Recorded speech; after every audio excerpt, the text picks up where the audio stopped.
Like a garden snail leaves a trail behind, our story snail leaves a tail behind.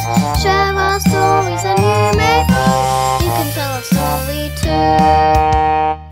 Well met, everyone! And welcome to another storytelling assembly where we are celebrating the day of 23rd of April because it's a very special Death Day. And birthday. Yeah, and birthday. We're talking about somebody who died on their birthday. But between the day that they were born and the day that they died, they managed to become probably the world's most famous writer.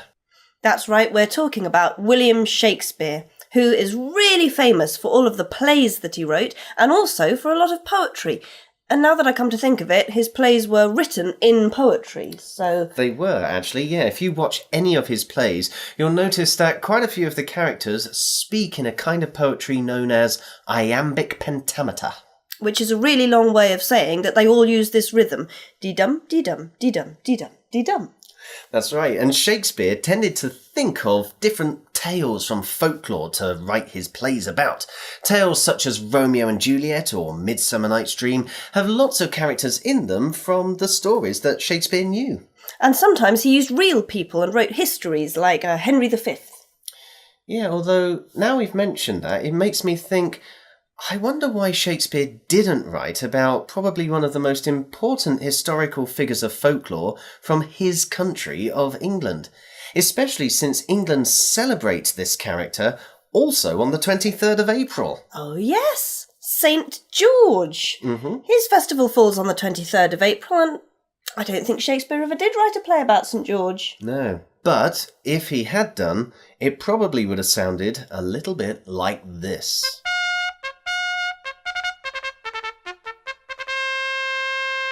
Oh, for a bowl of fruit that would create the sweetest flavour of invention. A kingdom for a stage, princesses to act, and dragons cooking up a cheering crowd. But then again, a monster that's too real would likely eat our audience for tea. So pardon, please, O gentle girls and boys, and let us, tellers of this legend great, call on your imagination's help. Pretend that here, upon this empty stage, you see a towering castle reaching high, and crowds of busy people rushing by. Now, do you know what castle walls are like? Ta-da! Your head now holds a giant castle, the tallest castle ever in the world. You see, your mind creates a bigger scene than e'er could fit upon a movie screen. Shakespeare authored plays the world respects, even though he had no special effects.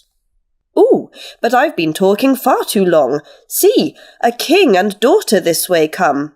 Now let us listen to their conversation and learn the danger weighing down this nation. But Daddy, you can't, you mustn't. My darling daughter, we have no choice.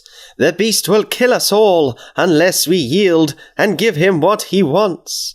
But our poor lambs, those innocent creatures are our shepherd's pets. Without them, how will we make clothes? My dear, we'll have to wash and wear the clothes we have. Without them, what then will we eat? My dear, we'll have to photosynthesize, I guess, like all the other fruits. Your Highness, pray, please tell us why you look so sad today. Good sir, know ye not?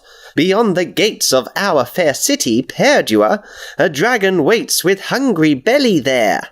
A huge belly, a bulging, bulbous belly. And he threatens to kill us all. That is, unless we send 2 lambs a day for him to eat. Alas, our noble shepherd Ferdinand is first to send his pets to save our land. But has your majesty no soldiers brave, no knights to fight this horrid greedy beast? A dozen knights, my boldest fighting men, did bravely seek this lizard fowl to slay. But woe, the fiend did spit his poison at them, leaving only one to tell the tale. The 12th knight swiftly rode his horse away, ashamed, afraid, and quickly as he could. Your Majesty, the dragon has changed his demands. He wants more sheep? No, it's worse than that. He wants a cheese sauce to go with them. Worse still, he wants people. Oh! And so the town of Padua to save, each citizen a slip of paper took. Each wrote their name upon it, then gave it back for random men or women to be snacks. The people gathered round the castle gates to learn the wretch who first would bear this fate. Good people of Padua, a name is chosen, taken from a hat. It grieves me that the first man in our land to feed the dragon will be Ferdinand. Oh, no, I will away. Seize him. But father, this is detestable. What would you have me do, my precious child? Let dragon poison rain upon us all? We have no choice. Take him to the beast. And so each day, for many days and more, a man or woman entered Dragon's jaws. Until one day... Your Majesty, the dragon has changed his demands again. He wants more people? No, it's worse than that. He wants some custard and cream to make us into a trifle? Worse still, he wants our children. Oh! More slips of paper must be handed out, and now the name each pen sets down upon it must name a child to join the dragon's punnet. Oh, father, you really can't. I can and must, lest dragon poison rain upon us all. The first of Padua's children called to feed the vicious dragon's hunger were... Percy and Persia. Now, my children, the pear drop pearls that sugared the love betwixt my wife and I. Perdita, my wife, her core will rot to hear this news. O king, take me instead. The beast is done with fruit as ripe as we. He now desires a sweeter morsel still.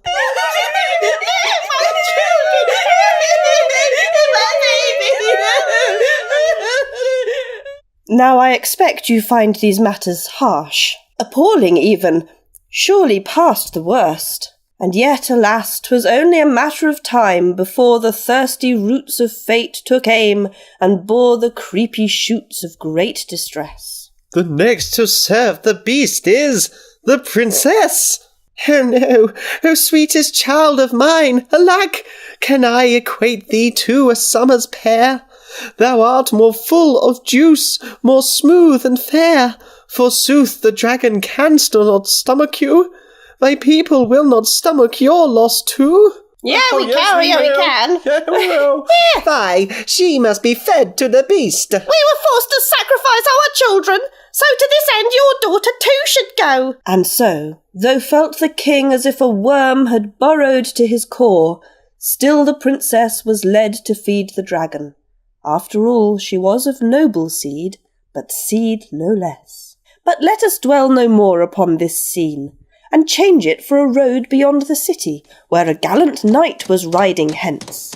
Hey, sir, look!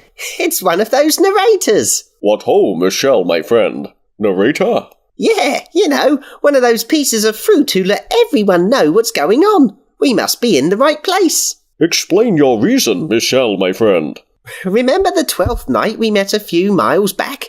He told us he was running away from a terrible dragon. And? Well, that's what narrators do. They drag on. Hey! Oh, yes, please. A horse loves hay. I would offer you no such treat, but rather peel your skin back from your meat. Ah, good sir, you would rather I gave you the slip? No, you wouldn't get away from me. No, I don't think I would, and therein would I give you the slip. Fool, if caught art thou, no slip to me is given. On the contrary, my friend, if you removed my skin, then trod upon it, a slip would be given to you. Michelle, your wit doth make no friend here. Pardon, my friend. Ignore my steed. He thinks himself to be a court jester. Yes, just a bit of comic relief. Hush, hush, Michelle. Sure, prithee to us tell. Is this the road to Padua? It is. And may I know to whom I give direction? My name is George, the Knight of the Red Cross. The Red Cross? I've heard of you, Sir Knight. It's said you are a saint. By my troth, I could not call myself a saint. And that's how you know he is one. A real saint would never call himself a saint. He's too humble. Here I feel your knavish steed speaks truth. So surely you will brave the dragon's wrath. I bid you hurry, for his latest meal is set to be our monarch's only child. Fie, the princess! Fie, make haste, make haste! If princess be the food of dragons, lead on! And so, to the dragon the brave knight... Excuse me, Mr. Narrator. Don't you think we'll get to the princess faster if you just, show us how to get there? Ha! In this, my fool, you are outfooled. A narrator's power outruns the fastest horse. For merely do I say, they reached his lair, and lo, in a poet's breath you're there. Princess! Ah me, brave knight, dither not hither, for here resides a beast most foul of manner, far larger than a pear on a banana. Fear not, fair princess, your life I shall enfree. Psst, sir, enfree is not a word, I fear. Tush, inventing words was habit to Shakespeare. Who dares enter my lair? Whoa, maybe we should go, George. Clearly there's not much room in here. It's something of a squash. Be bold, Michel, my true and faithful friend. By the sign of the Red Cross, charge! The dragon spat forth its deadly poison. And spat first, second, and third too. Cease your speech, lest your charge should falter. But fie, the saint hath pierced the dragon's hide. So he can't hide any more. He's trying to get away. Quick, princess, throw me your girdle. It's here. The princess threw her royal belt to George, who swiftly threw it around the dragon's neck. Triumphant saint, with princess on his steed, then pulled the beast to Perdua's castle gates. Yet not with gladness were they welcomed back, but rather cries of, Whoa! Alag! Scream not, good people of this noble town. This beast's defeat means you can live in peace. She here returned, the daughter of the crown. Greet her not with fear, but with a feast. Most goodly man, a feast is surely called for. And know I what I'd like upon my plate. This beast desired my city in his belly.